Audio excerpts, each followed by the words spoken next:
কে বলতেছেন যে আওয়ামী লীগ যে সাহসটা পাইতেছে সেই সাহসটা আসলে মূলত দিচ্ছেন আপনি, কারণ আপনি একটা পরিচিত সংসদ সদস্য, আপনি আওয়ামী লীগের আসার পথ, এই ব্যাপারটা কি আপনি কোনো কিছু বলবেন? যে মানে দেখেন আমাদের রিসার্চ টিমও এরকম লেখছে যে আপনি হচ্ছেন সবচেয়ে বেশি শেখ হাসিনার আসার ব্যাপারে পজিটিভ কথা বলছেন, যে হ্যাঁ উনি আসবে বা ওরকম কোনো কিছু।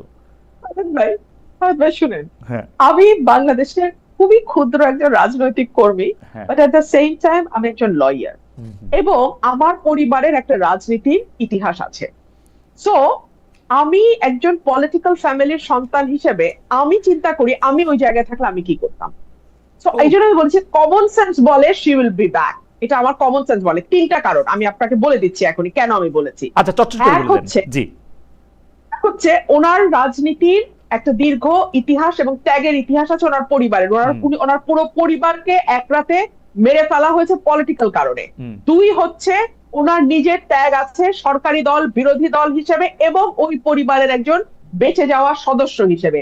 তিন হচ্ছে ওনার বয়স। উনি যদি এখন ভারতের মাটিতে মারা যান, ওনার এই এত বড় দল যেটার পেছনে ওনার বাবা, ওনার পরিবার এবং ওনার আত্মত্যাগ, সেই দলটার কি হবে? তো আমি যদি ওনার জায়গায় থাকতাম আমি আসতাম। তো আমি সেই কমন সেন্স থেকে বলছি। আর আর আমি আজকে আপনাকে আপনার হুম, অনুষ্ঠানের মাধ্যমে এটাও ক্লিয়ার করি, বিএনপির যখন ওই ডোবার নিচে বসে বসে বিএনপির মনোবল হুম, চাঙ্গা করার জন্য যেমন আমাকে দরকার ছিল, হুম, কারণ বিএনপি তখন আসলে বিপদে ছিল এবং হুম, বিএনপির পক্ষে কথা বলার কেউ ছিল না। হুম, হুম, তো আমি তখনও যৌক্তিক এবং সত্য কথা বলেছি, বিএনপির পক্ষে গেছে। হুম, এখন আমি যৌক্তিক এবং সত্য কথা বলি। আওয়ামী লীগ যদি কোনোদিন বাংলাদেশে ফেরে, হুম। কোনোদিন যদি বাংলাদেশের রাজনীতিতে যায়, আপনি মোটেও ভাববেন না যে তাদের সাথে আমার খুব ভালো একটা বনিবনা হবে আর ওকে, আমি গিয়ে আমরা পরবর্তী তাদের হাল ধরবো। শেখ হাসিনা যে বললেন যে তিনি আসতে চান, মানে বা আসবেন, তিনি ডেট দিতেছেন কেন? মানে তিনি আসলে মানে আসলে কি হবে, মানে আসতেছেন না কেন, বা আসলে ডেট দেওয়া এগুলির কি কারণ?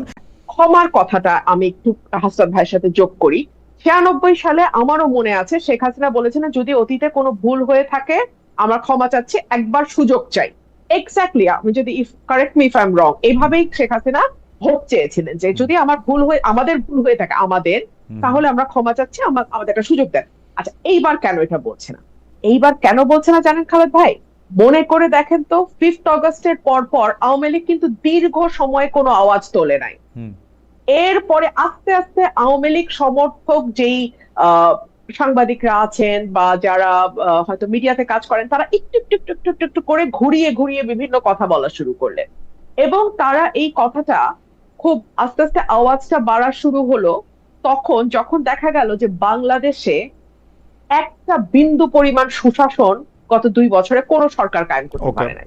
যখন দেখা গেল অর্থনীতির অবস্থা আরো খারাপ, হুম, যখন দেখা গেল যে এই নাগরিক সমস্যাগুলো নিয়ে আমি কথা বলছিলাম সেগুলো কোনোটা কোনো সরকার হ্যান্ডেল করতে পারে নাই, যখন দেখা গেল মববাজি যেভাবে ইউনূস সরকারের সময় হয়েছে কাছাকাছি তারেক সরকারের সময় একই রকম প্রায় কাছাকাছি, যখন দেখলো হামে 800 উপরের শিশু মারা যাচ্ছে কিন্তু কোনো সরকারই সেটা দায় নেবে না, ইভেন বিএনপি মানে ট্রাই করছে ইউনূস সরকারকে ডিফেন্ড করার, হুম, মানে একটা ভয়াবহ অবস্থা। এবং ধীরে ধীরে আমি আমার এই পরিবার বাংলাদেশে তো আমি আছি, হাসনাত ভাই আছে, আপনি যুক্ত আছেন, আপনারা সবাই নিশ্চয়ই লক্ষ্য করেছেন আস্তে আস্তে কিন্তু আওয়াজটা জোরদার হওয়া শুরু হলো যে হুম, নিরাপত্তা নাই, হুম, মববাজি, হুম, চাঁদাবাজি, হুম, নাগরিক সুযোগ সুবিধা একদম খারাপ।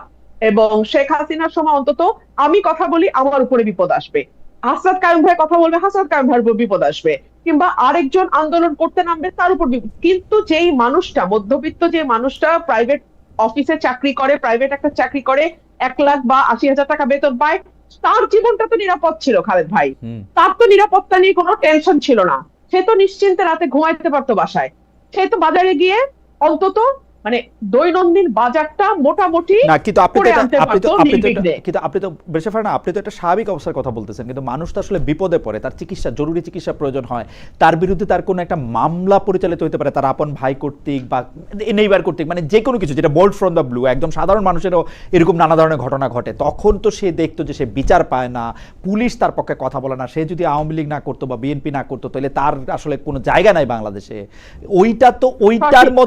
ওইটার মতো তো সাংঘাতিক একটা দমবন্ধ পরিস্থিতি তো আর আমরা আসলে নাই, নাকি আসি, সেটাও যদি বলতেন আপনি কি একটু। বিচার পাচ্ছেন?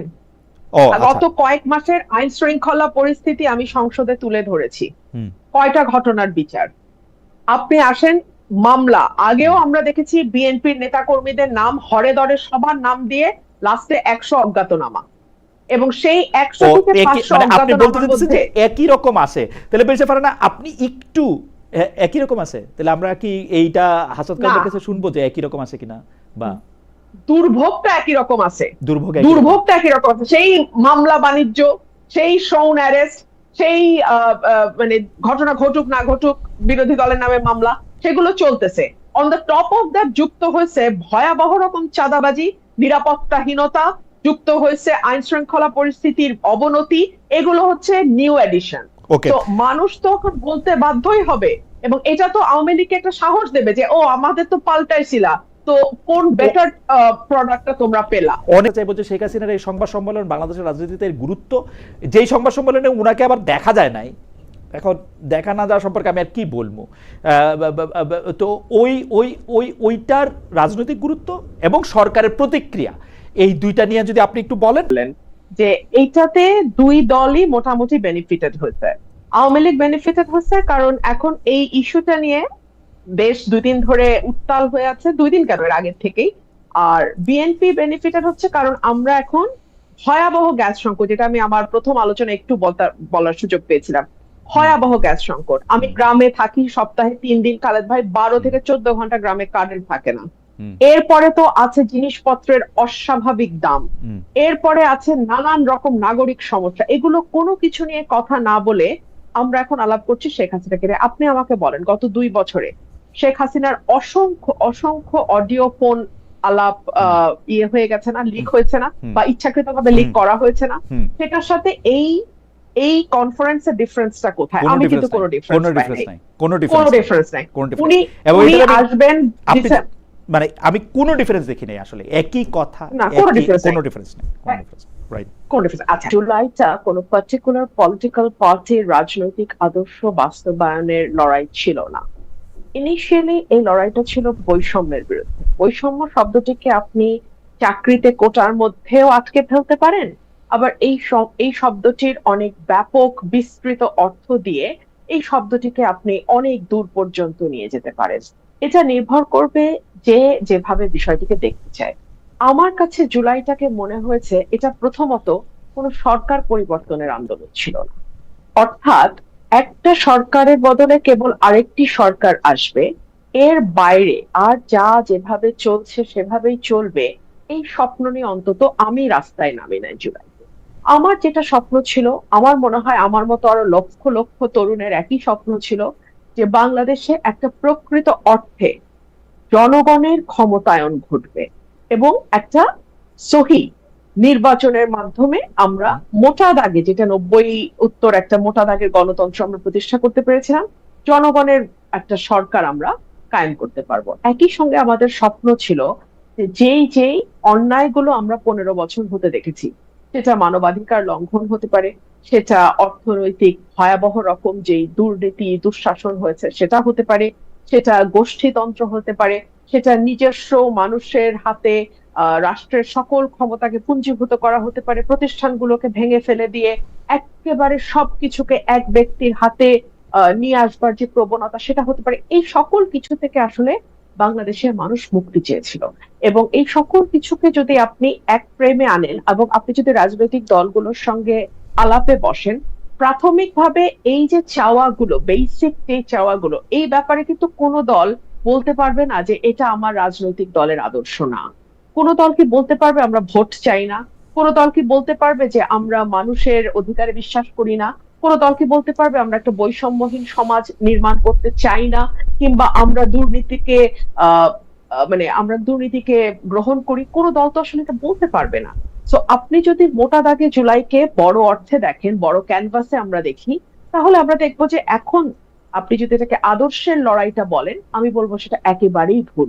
কারণ দলগুলোর কোনোটার আদর্শের সাথে জুলাইয়ের মূল স্পিরিটের কিন্তু কোনো দ্বন্দ্ব নাই। তাহলে সমস্যাটা হচ্ছে কোথায়? সমস্যাটা হচ্ছে, আমরা দেখলাম জুলাই পরবর্তীতে যেই স্লোগানগুলো দেয়ালে লেখা হয়েছিল, যেই স্লোগানগুলো মিছিলে উচ্চারিত হয়েছিল, যেই আওয়াজটা আমরা সাধারণ গণমানুষের মুখে মুখে শুনেছিলাম, সেটা ধীরে ধীরে ধীরে ধীরে ফিকে হয়ে যেতে থাকলো, এবং সেই জায়গাটা দখল করলো মব, সেই জায়গা দখল করলো উগ্রপন্থা, সেই জায়গা দখল করলো মেয়েদেরকে ধীরে ধীরে কোণঠাসা করে ফেলা, সমাজের প্রান্তিক মানুষগুলোর উপরে আরো বেশি কড়া নজরদারি করা। আমরা দেখলাম যে সেই জায়গাগুলোর স্বপ্ন নিয়ে একজন হেজাব পরা মেয়ের সঙ্গে একজন মানে টপ মানে প্যান্ট এন্ড টি শার্ট পরা মেয়ে পথে নেমেছিল, সেই জায়গাটা আস্তে আস্তে ফিকে হয়ে যেতে যেতে একেবারে নাই হয়ে গেল।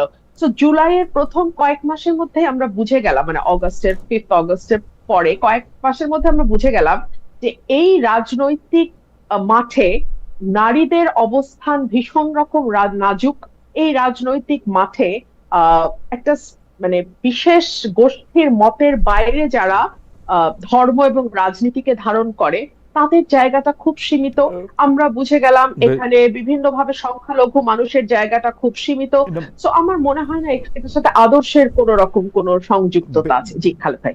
বেঁচে না, আমি চট করে শুধু প্রশ্নটা পড়ি। আপনি যেগুলিকে মব বলতেছেন, যেগুলিকে উগ্রপন্থা বলতেছেন, বা সংখ্যা গুরুদের তুষ্টিমূলক রাজনীতি বা অবস্থানের কথা বলতেছেন, বাংলাদেশের বেশিরভাগ মানুষ যদি সেটা চায়, আপনি সেইটা মানে কেন উপর থেকে ঠেকাবেন? মানে আপনার যে দেখার দৃষ্টিভঙ্গি, তার থেকে যদি বাংলাদেশের বেশিরভাগ মানুষের দেখার দৃষ্টিভঙ্গি আলাদা হয়, তাহলে আপনি কেন সেটা মানবেন না? আপনি তো গণতন্ত্রের পক্ষের লোক, আপনি তো চান যে বেশি মানুষের কথাই মানা হোক। একদম তাই, আমি আপনার সাথে শতভাগ একমত। কিন্তু মজাটা হচ্ছে যে আমি যাদের কথা এতক্ষণ বলছিলাম, উগ্রপন্থা বা নারীর প্রতি যারা এক ধরনের বিশেষ মনোভাব পোষণ করে, তারা কিন্তু সংখ্যায় খুব বেশি না। তাদের হইচইটা হয়তো অনেক বেশি, সামাজিক যোগাযোগ মাধ্যমে তাদের প্রেজেন্সটা হয়তো অনেক বেশি, কিন্তু আমি যেটাকে সেইন পলিটিক্স বলি, আমি যেটাকে সুস্থ ধারার রাজনীতি বলি, সেটার সমর্থনকারী মানুষের সংখ্যা বেশি। যদি এটা না হতো, তাহলে কিন্তু আহ হয়তো নির্বাচনের ফলাফলটা অন্যরকম কিছু হতে পারতো।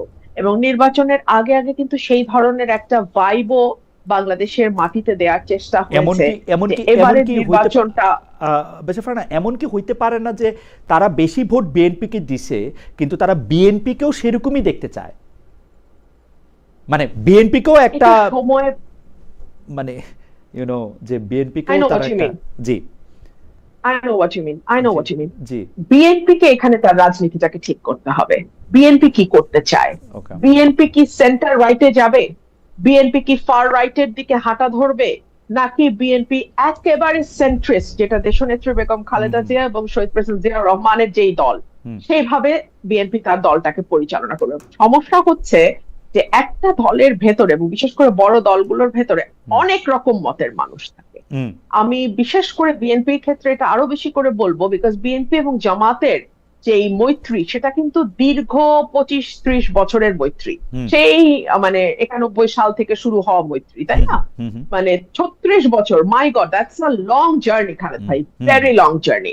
সো এখানে আমি অনেক সময় যখন আমি দলের ভেতরে কাজ করেছি, যখন আমি মিডিয়াতে অ্যাপিয়ার করেছি দলের পক্ষে, তখন আমি কারো আমার ব্যাপারে মন্তব্যে বা আমার ক্রিটিক করতে গিয়ে আমি দেখতাম যে তারা যেভাবে ক্রিটিক গুলো করছে, 5ই অগস্টের পর দেখলাম যে তারা হচ্ছে ম্যাক্সিমাম জামাতের সাপোর্টার। সো এই যে গুপ্ত বিষয়টা, এটা তো কেবলমাত্র যে আওয়ামী লীগের মধ্যে ঢুকে গেছে বা আওয়ামী লীগের মধ্যে ঢুকেছিল তার তো না, এটা বিএনপির মধ্যে আছে, হয়তো অন্যান্য পলিটিক্যাল বড় পার্টি তো আর তেমন নাই।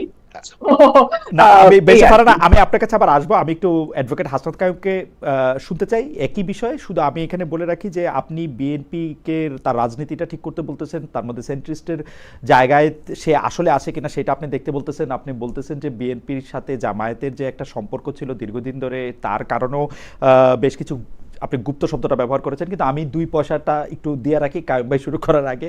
আমি দেখছি যতক্ষণ পর্যন্ত বিএনপি স্বাধীনতার কথা, বাংলাদেশের 71 সালের কথা, তাদের দলের প্রতিষ্ঠাতা জিয়াউর রহমানের মুক্তিযুদ্ধ অবদানের কথা যত বেশিবার বলে, বা বাংলাদেশের স্বাধীনতার যে বিভিন্ন সিম্বল, প্রতীক এগুলি আছে না, এগুলির কথা বললে তারা বেশি নিন্দা ঝড়ের মধ্যে পড়ে। কিন্তু তারা তো আবার কিছুটা জামায়াতে ইসলামের পক্ষে, বা যারা বাংলাদেশে বেশি ধর্মাশ্রয়ী দলগুলির পক্ষে যারা কথা বলে, তারা অনেক তালি বা বাহবা পায়।